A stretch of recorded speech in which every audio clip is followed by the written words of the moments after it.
everybody, and welcome to HardAssetsInvestor.com. I'm Mike Norman, your host, and today my guest is Tom Essaye, who is the publisher and founder of the Sevens Report.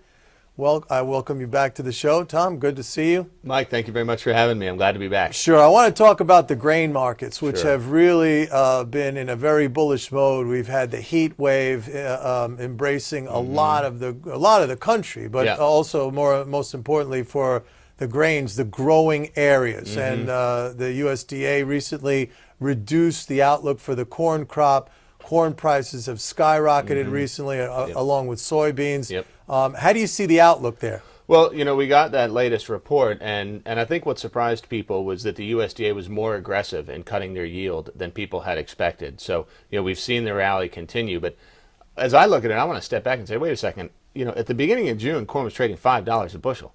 Now it's trading $7.50. Right. I mean, it's a 50% move in literally, you know, 5 weeks, if that.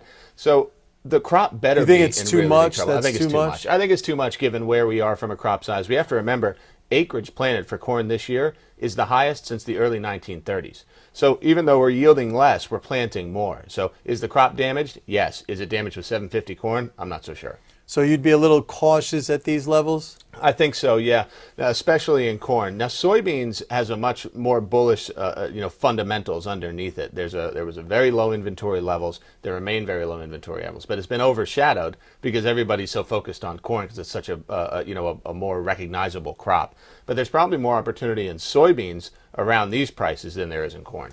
How much of the rally in corn and soybeans has been due to, you know, just the accessibility of those markets now because of ETFs and other ways that investors can get involved with them? You know, historically in the past, you either had to be a futures trader or a cash trader, but now you can buy an ETF. There is an ETF called Corn, C-O-R-N. Actually, we did an interview. I did an interview here with the firm, the guy who runs that firm at Tucrium Funds. That's right.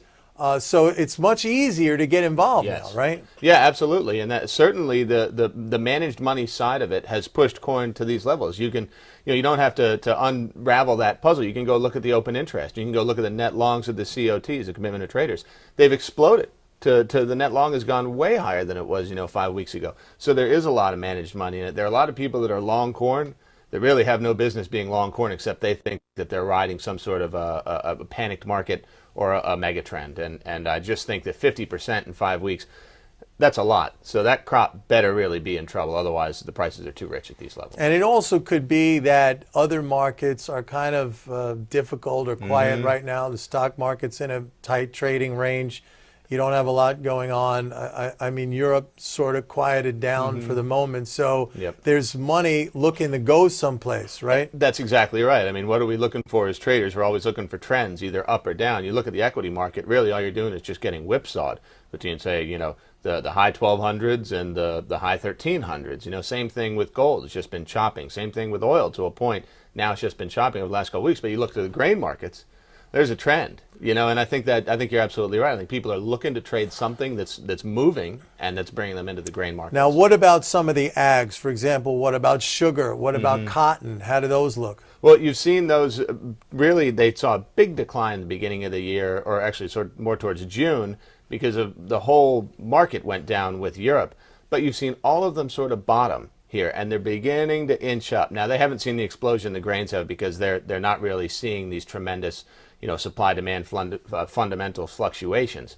But at the same time, you know, there are bullish forces there, and people are beginning to look into them and saying, well, maybe put a little money here. You know, cotton hasn't run like corn, but certainly a drought affects cotton too. Maybe there's some value in that. Maybe there's some money there. So you've seen a little bit of a rally, but nothing near like you've seen in agriculture. Would you play that to the long side right now, cotton? No, I don't think so. You know, a lot of where the drought is, it's really in the eastern half of the Corn Belt and really in southern Iowa, southern Illinois, and western Kentucky. Those aren't tremendous cotton growing areas. You really would get down into Texas, you know, Mississippi, the South, where the drought hasn't been nearly as bad. So I don't think that just because we're seeing drought in the Corn Belt, it necessarily goes out to all the other agricultural commodities. All right, let's talk a little bit about oil, where I think recently we averted a situation which could have been really disruptive. And I'm talking about there was going to be a shutdown of Norwegian oil production, Statoil. the national oil company, 1.2 million barrels per day. That was averted. The government got involved. They forced the workers back to work over there. But that could have been very disruptive. In the meantime, we see oil hovering in the mid-80s. What do you think the outlook is? Well, I think you've got to distinguish between the two crudes. So there's WTI crude, which we make here, and then Brent, which is sort of the international benchmark. Correct. I think that Brent crude will have a hard time rallying unless we see something like you're talking about. Now, that Statoil, if that strike had gone on, you would have seen Brent, spike higher. Didn't happen, but Brent is being hit by macroeconomic headwinds out of Europe and out of slowing China. So I'm not sure that necessarily is going to run away higher.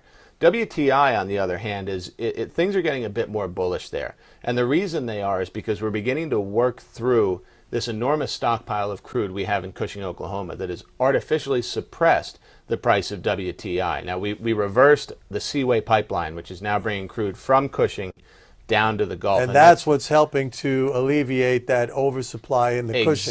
Exactly. So it's displacing imports, right? So we're working through that, and I think what you're going to see is a compression of the WTI Brent spread.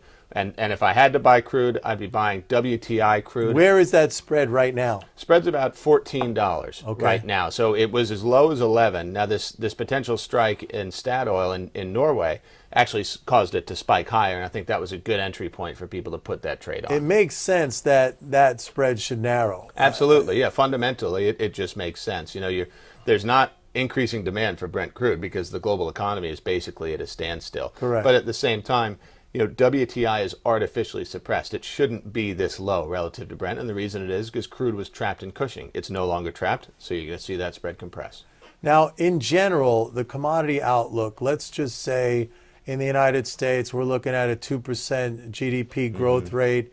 In Europe, it's essentially flat. Some of the periphery is still negative, but some things have been taken off the table. Some of the austerity measures taken off the table. The ECB is there providing bank liquidity. Let's say we stay in this sort of condition now for the foreseeable future. What does that say for materials prices? Well, unfortunately, it's not tremendously bullish. I mean, we don't have to have PhDs in economics to go through that and say, hey, there is not significant demand for materials, for commodities. But if we look beyond the immediate term, we see China is now very aggressively trying to stimulate their economy. I mean, two rate cuts in a month. Yeah, but that didn't do very much for us or for Europe. That's right. So people are discounting it. But if we say, well, this eventually lead to increased demand, China is sort of a controlled economy. They can increase demand for anything they want. So I think that there are some longer term bullish things happening. But it's not happening tomorrow. Europe still drives the bus with material prices and commodity prices. I think industrial commodities especially are going to be weak. They just have to be. There's not demand for them. We've seen this multi-year bull market create increased supply. Supply demand, they're not running higher. Now, does that mean that they're going to crash from here? Probably not either, because the world central banks are trying to stimulate growth, and they're trying harder and harder with each passing month when it doesn't work. Right. Eventually that will have some sort of an effect. But will we see sort of an 05 to 07 bull market in materials? I don't think so. All right, so now basically you're playing it. You're either on the sidelines or just as a trader. Yeah, as a trader, trying to find those situations where things are in our favor. For instance, that WTI Brent spread. Another good spread I think is out there is gold silver, long the gold silver ratio. So long gold, short an equal amount of silver against it, and that speaks to exactly what we were talking about. Sure, we have governments trying to stimulate, doing QE, printing money. It's not really working, but gold is holding in okay around this 1500 range. Meanwhile, silver, which is a hybrid, it's a precious and industrial metal, is being hit because there's just no macroeconomic demand. So you look for those sort of situations where you can see some clarity, try and make some money instead of just guessing like everybody else is. Tom, thanks very much for coming on the show. I really appreciate it. Thank you, Mike. That's it for now, folks. This is Mike Norman saying see you next time. Bye-bye.